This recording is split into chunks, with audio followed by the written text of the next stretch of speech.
जय श्री कृष्ण। तेषां सततयुक्तानां भजन्तां प्रीतिपूर्वकं ददामि बुद्धियोगं तं येन मामुपयान्ति ते। अध्याय 10 श्लोक 10। व्याख्या।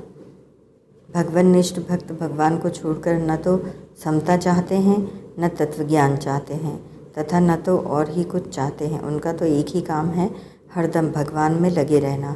भगवान में लगे रहने के सिवाय उनके लिए और कोई काम ही नहीं है।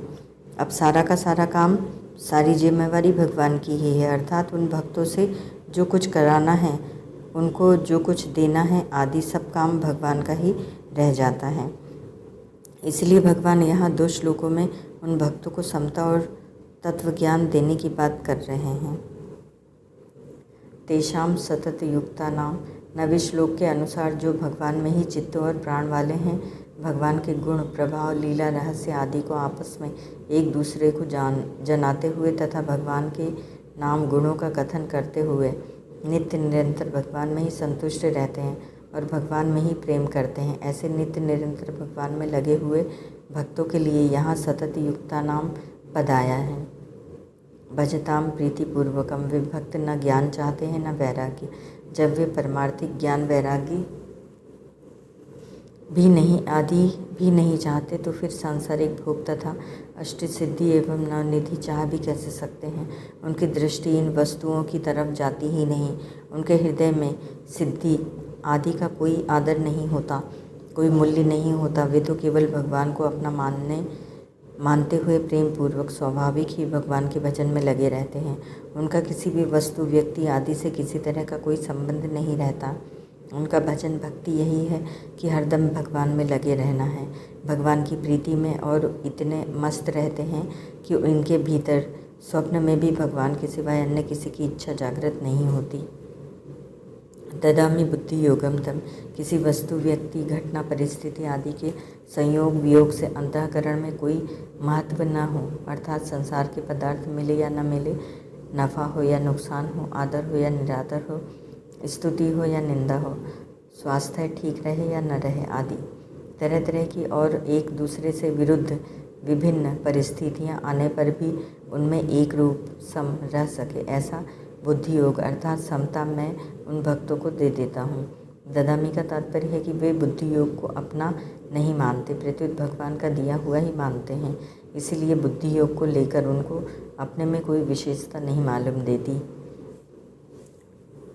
ये मैं उनको वह बुद्धि योग देता हूँ जिस बुद्धि योग से वे मेरे को प्राप्त हो जाते हैं।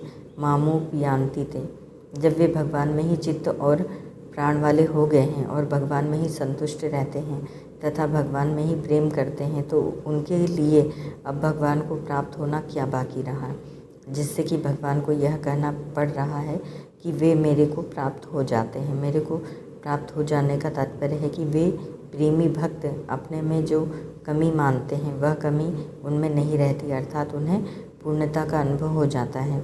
परिशिष्ट भाव, जब तक राग द्वेष विषमता है तब तक संसार ही दिखता है, भगवान नहीं दिखते। भगवान द्वंद्वातीत है। जब तक राग द्वेष रूप द्वंद्व रहता है तब तक 2 चीज़ें दिखती हैं, एक चीज़ नहीं दिखती। जब राग द्वेष मिट जाते हैं तब एक भगवान के सिवाय कुछ नहीं दिखता। तात्पर्य है कि राग द्वेष मिटने पर अर्थात समता आने पर सब कुछ भगवान ही है, ऐसा अनुभव हो जाता है। इसीलिए भगवान अपने भक्तों को समता देते हैं। समता ही बुद्धि योग अर्थात कर्मयोग है।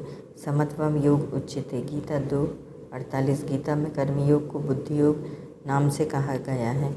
जैसे दुरेण हावरम कर्म बुद्धि योगाद न जंजय, बुद्धि योग मोपाश्रित्य मच्चितः सततम भव। 18:57। बुद्धि योग प्राप्त होने पर भक्त दूसरे के दुख से दुखी होकर उसको सुख पहुंचाने की चेष्टा करता है।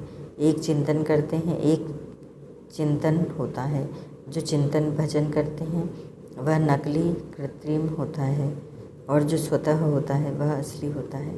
किया जाने वाला चिंतन निरंतर नहीं होता, पर होने वाला चिंतन श्वास की तरह निरंतर होता है, उसमें अंतर नहीं पड़ता।